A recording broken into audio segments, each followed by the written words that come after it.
नमस्कार मित्रों, मैं हूं यशवंत कानेटकर और मैं फिर से आप सबका स्वागत करता हूं इस introduction to C programming course में। आज का विषय जो मैं आपसे डिस्कस करने वाला हूं उसका नाम है लिटरल्स एंड टोकन्स। शुरुआत में ही मैं साफ कर देना चाहता हूं कि लिटरल को कांस्टेंट भी कहा जाता है, उसी प्रकार टोकन का मतलब वेरिएबल भी होता है। हम लिटरल्स या टोकन्स कह सकते हैं या कांस्टेंट्स या वेरिएबल्स कह सकते हैं। अगर हम कोई एक एक्सप्रेशन लेते हैं 3x + 2y, इस एक्सप्रेशन में 3 और 2 ये नंबर तो कभी चेंज नहीं होंगे, मतलब ये है हमारे कांस्टेंट्स। जबकि x और y की वैल्यू चेंज हो सकती है, इसलिए उन्हें कहा जाता है वेरिएबल्स।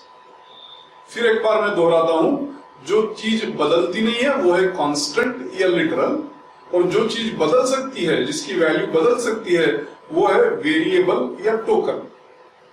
ये दोनों ही टर्मिनोलॉजीज प्रचलित है, आपको दोनों से ही कंफर्टेबल होना पड़ेगा। अगर हम लोग लिटरल्स देखते हैं तो लिटरल्स में कई सारे प्रकार के लिटरल्स होते हैं। इसमें दो मेजर कैटेगरी होती है, प्राइमरी कांस्टेंट और सेकेंडरी कांस्टेंट। प्राइमरी में भी कई प्रकार है, जैसे कि इंटीजर, रियल और कैरेक्टर। वैसे ही सेकेंडरी में है pointer, array, string, structure, union, annum और कई सारे भी। हम लोग अब की बार सिर्फ प्राइमरी कांस्टेंट पे ही कॉन्सेंट्रेट करना चाहते हैं। इसमें से सबसे पहला होता है इंटीजर कांस्टेंट। अगर मैं आपको इनका उदाहरण देना है तो दे सकता हूं, 421 या -62 या +45, ये सारे हैं इंटीजर कांस्टेंट्स। जब भी हम लोग ये इंटीजर कांस्टेंट का प्रयोग करते हैं, हमें कुछ रूल्स फॉलो करने पड़ते हैं इन्हें बनाने के लिए। जैसे कि एक इंटीजर कांस्टेंट के अंदर कभी भी कोई डेसिमल पॉइंट नहीं हो सकता। मतलब 72 और 72.0 ये दोनों की वैल्यू हमारे लिए आम जिंदगी में सही की है, पर सी प्रोग्रामिंग के तौर से 72 ये इंटीजर कांस्टेंट है, जबकि 72.0 ये इंटीजर कांस्टेंट नहीं है, क्योंकि इसमें डेसिमल पॉइंट का प्रयोग हम लोगों ने किया है। उसी प्रकार एक और रूल है कि इंटीजर कांस्टेंट पॉजिटिव भी हो सकता है, नेगेटिव भी हो सकता है। अगर हम कोई भी साइन नहीं मेंशन करते हैं तो उसे पॉजिटिव माना जाएगा। जैसे कि 421 हम लोगों ने यूज किया है, इसमें हमने कोई भी साइन नहीं दी, इसलिए इसे +421 माना जाएगा। एक इंटीजर कांस्टेंट के भीतर ना ही एक स्पेस का प्रयोग कर सकते हैं, ना ही कोई कॉमा का प्रयोग कर सकते हैं। तो अगर हम लिखते हैं 32,500 तो गलत माना जाएगा, क्योंकि 32 एक अलग कांस्टेंट बनेगा, 500 एक अलग कांस्टेंट बनेगा। रीडेबिलिटी इंप्रूव करने के लिए हम सोच सकते हैं कि 4 और 7 और 7 और 3 के बीच में स्पेस दिया जाए, पर अगर आप ये स्पेस देते हो तो 4 ये अलग कांस्टेंट बनता है, 7 अलग बनता है, 3 अलग बनता है। अगर आपको चाहिए कि मुझे 473 यूज करना है, 473 यूज करना है, तो तीनों डिजिट्स सटे होने चाहिए, उनके बीच में स्पेस अगर दोगे तो वो अलग अलग कांस्टेंट माने जाएंगे। ये रेंज बहुत इंपॉर्टेंट है। जो भी नंबर इस रेंज में बैठेगा, -2147483648 से लेकर के +2147483647, इसके बीच में जो रहेगा वो एक लीगल वैलिड इंटीजर कांस्टेंट माना जाएगा। अगर ये रेंज के बाहर का कोई नंबर लेते हैं तो वो इलीगल इंटीजर कांस्टेंट माना जाएगा। आपके दिमाग में ये बात आ सकती है कि कल को अगर मैंने एक पॉपुलेशन ऑफ ए कंट्री के लिए प्रोग्राम लिखने की कोशिश की तो ये तो बहुत छोटी रेंज हो जाएगी, बिल्कुल छोटी हो जाएगी। इसीलिए और एक टाइप का कांस्टेंट बनाया गया है जिसको कहते हैं रियल कांस्टेंट। इसकी रेंज काफी बड़ी होती है। रेंज के बारे में बाद में बात करते हैं, पहले एग्जांपल्स दे दो आपको 2-3। ये तीनों ही रियल कांस्टेंट के एग्जांपल्स है। रूल्स अगर बनाने हैं तो आप भी बना सकते हो। जो भी नंबर इसमें डेसिमल पॉइंट है उसे रियल कांस्टेंट माना जाएगा। फिर एक बार पॉजिटिव या नेगेटिव रियल कांस्टेंट हो सकता है। अगर आपने नहीं मेंशन किया कोई साइन तो डिफॉल्ट साइन पॉजिटिव मानी जाएगी। एक रियल कांस्टेंट के अंदर ना ही कॉमा का प्रयोग कर सकते हैं, ना ही स्पेस का प्रयोग कर सकते हैं। और रेंज जिसकी बात मैं कर रहा था, आप देखिए 3.4 इंटू 10⁻38, मतलब एक के बाद 38 जीरोस, इतना बड़ा नंबर आप बना सकते हो। तो मेरे ख्याल से कोई भी प्रैक्टिकल प्रोग्राम के लिए ये रेंज बिल्कुल सफिशिएंट है, इससे ज्यादा आपको रेंज लगेगी नहीं। अगर लगती है तो आइए और भी इसके तरीके हैं इसको यूज करने के।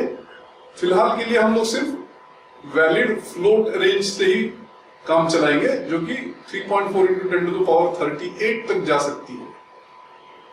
तो हमने इंटीजर कांस्टेंट देखा, रियल कांस्टेंट देखा। तीसरा कांस्टेंट होता है कैरेक्टर कांस्टेंट। इसके एग्जांपल्स मैं दे दूं आपको। ए या 3 या एम या प्लस, ये सारे सिंगल कैरेक्टर्स है, एक कैरेक्टर है जिनको सिंगल इन्वर्टेड कॉमास में लिखा हुआ है। तो कैरेक्टर कांस्टेंट के रूल एकदम सिंपल है। एक तो वो सिंगल कैरेक्टर होना चाहिए, वो कैरेक्टर कैपिटल है, लोअर केस है, अल्फाबेट है, डिजिट है, स्पेशल सिंबल है, इससे कोई मायने नहीं रखता है। एक कैरेक्टर होना चाहिए और वो कैरेक्टर सिंगल इन्वर्टेड कॉमा या सिंगल कोट के अंदर शामिल होना चाहिए। अगर आप उसको सिंगल कोट में लिखोगे तो ही वो कैरेक्टर कांस्टेंट माना जाएगा। अगर मैं आपको दो उदाहरण देता हूं और पूछता हूं कि क्या ये लीगल कैरेक्टर कांस्टेंट है, सोचिए जरा। पहला तो डेफिनेटली नहीं है। क्यों नहीं है? क्योंकि पहले कैरेक्टर कांस्टेंट में हम लोगों ने सिंगल कोट यूज किया, जो कि लेफ्ट साइड में स्लैंट नहीं कर रहा। हमने रिवर्स कोट यूज कर दिया, रिवर्स कोट नहीं चलेगा। दोनों सिंगल कोट्स लेफ्ट की तरफ स्लैंट होने चाहिए, तभी वो लीगल कैरेक्टर कांस्टेंट माना जाएगा।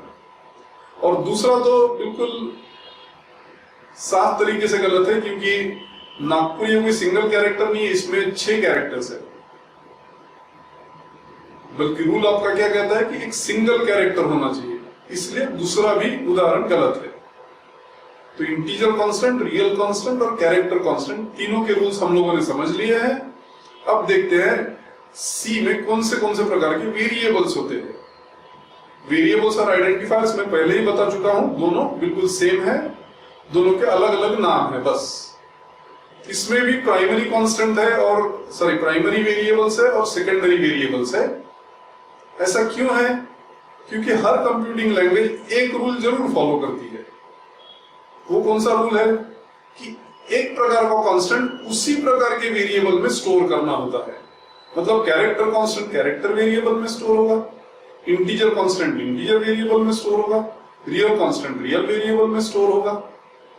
लाजमी है कि जितने प्रकार के कांस्टेंट्स है उतने प्रकार के तो कम से कम वेरिएबल होने ही चाहिए।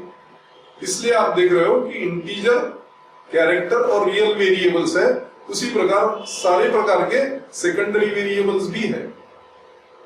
तो जितने प्रकार के कांस्टेंट उतने ही प्रकार के वेरिएबल्स भी पाए जाते हैं सी प्रोग्रामिंग में।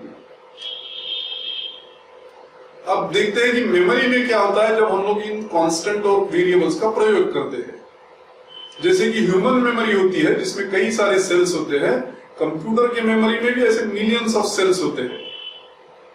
जब भी हम लोग कहते हैं x = 3, तो इन सारों सेल्स में से कोई एक सेल तय किया जाता है और उसमें ये वैल्यू 3 रख दी जाती है, उसका नाम x दिया जाता है। उसी प्रकार अगर मैं y = 4 करता हूं तो कोई और लोकेशन चूज किया जाएगा जिसमें 4 रखा जाएगा और उसका नाम y तय किया जाएगा। अब मान लो आगे चल के मैं करता हूं z = x + y, तो मैं अल्फाबेट x और अल्फाबेट y को ऐड नहीं कर रहा हूं।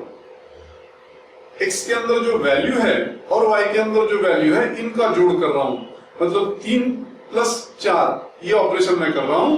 इसका रिजल्ट है 7, जो कि और कोई लोकेशन में स्टोर किया जाएगा जिसका नाम दिया जाएगा z।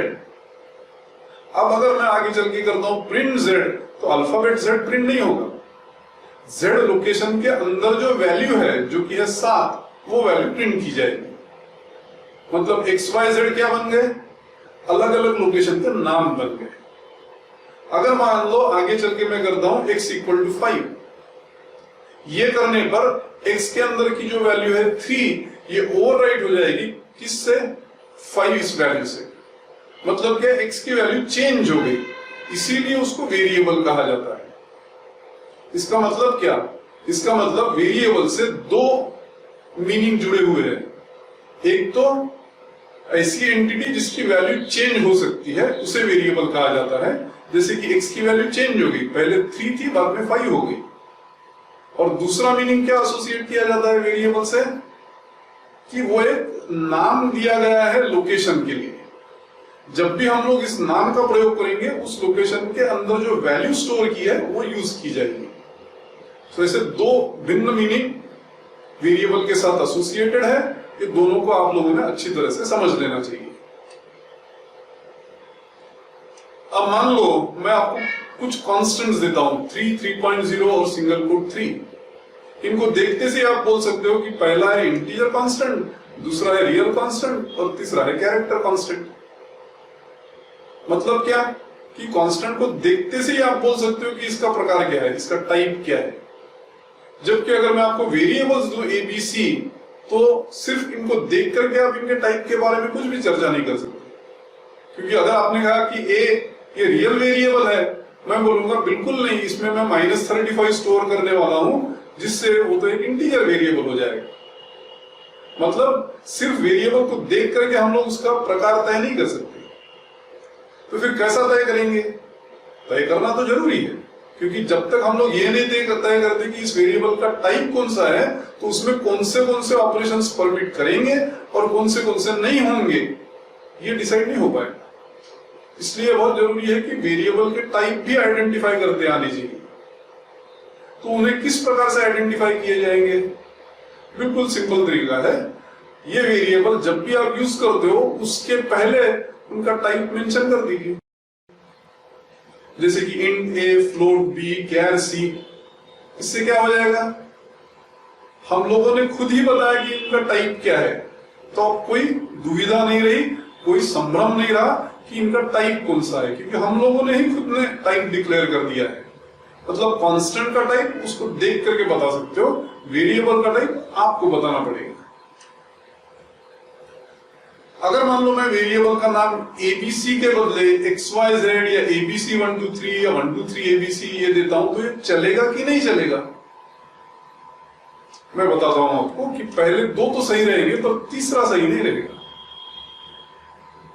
हमें अब नेचुरली कारण जानना होगा कि तीसरा क्यों भाई सही नहीं है ये, क्योंकि ये कोई ना कोई वेरिएबल बनाने का रूल वायोलेट कर रहा है। तो हमें समझना चाहिए कि ये रूल्स कौन से हैं। पहला रूल एकदम सिंपल है कि हर वेरिएबल ये चालू होता है अल्फाबेट से। बाकी के कैरेक्टर जो होते हैं उस वेरिएबल में वो अल्फाबेट्स हो सकते हैं, डिजिट्स हो सकते हैं या अंडरस्कोर हो सकते हैं। जैसे कि पॉप 98 ये वेरिएबल अगर लोगे तो पहला कैरेक्टर तो अल्फाबेट है P, बाकी कैरेक्टर्स कौन से हैं? कुछ अल्फाबेट्स है, कुछ डिजिट्स है। मतलब ये सही वेरिएबल नेम है। उसी प्रकार SI_INT में S ये कैपिटल लेटर है, सॉरी S ये अल्फाबेट है, बाकी कैरेक्टर्स कौन से? अल्फाबेट्स और अंडरस्कोर। मतलब ये भी एक सही वेरिएबल है। जब भी आप अंडरस्कोर यूज करोगे तो केयरफुली करिए, क्योंकि माइनस और अंडरस्कोर दोनों एक ही की पे है। शिफ्ट का प्रयोग बराबर करिए जब भी आपको अंडरस्कोर वेरिएबल में यूज करना है। लेंथ जो होती है वेरिएबल की, जैसे पॉप 98 इसमें 5 कैरेक्टर्स है, SI_INT इसमें 6 कैरेक्टर है। अब ये देखिए कि आपके वेरिएबल की लेंथ 8 से बढ़कर ना हो। ये 8 का रूल कोई ऐसा बहुत स्ट्रिक्ट रूल नहीं है, कभी आप इसको वायलेट कर भी देते हो तो चलता है, पर 8 इसलिए मैं बोल रहा हूं कि बहुत बड़े बड़े वेरिएबल्स मत बनाइए, क्योंकि जितने बड़े वेरिएबल्स बनाओगे उतना आपका टाइपिंग एफर्ट बढ़ेगा। तो हम लोग इस कोर्स के लिए 8 का रूल फॉलो करेंगे। कोई भी वेरिएबल के अंदर कॉमा भी नहीं होना चाहिए, स्पेस भी नहीं होनी चाहिए। और आखिरी में सी लैंग्वेज ये केस सेंसिटिव लैंग्वेज है, मतलब कौन से केस में आप टाइप करते हो वो इंपॉर्टेंट है। इसलिए ये सारे ही वेरिएबल्स इनमें एबीसी का प्रयोग किया है, पर हर अलग कॉम्बिनेशन का एबीसी है, इसलिए सारे वेरिएबल्स अलग अलग माने जाएंगे। इस प्रकार हम लोगों ने अलग अलग टाइप के कॉन्स्टेंट्स देखे, इंटीजर, कैरेक्टर और रियल।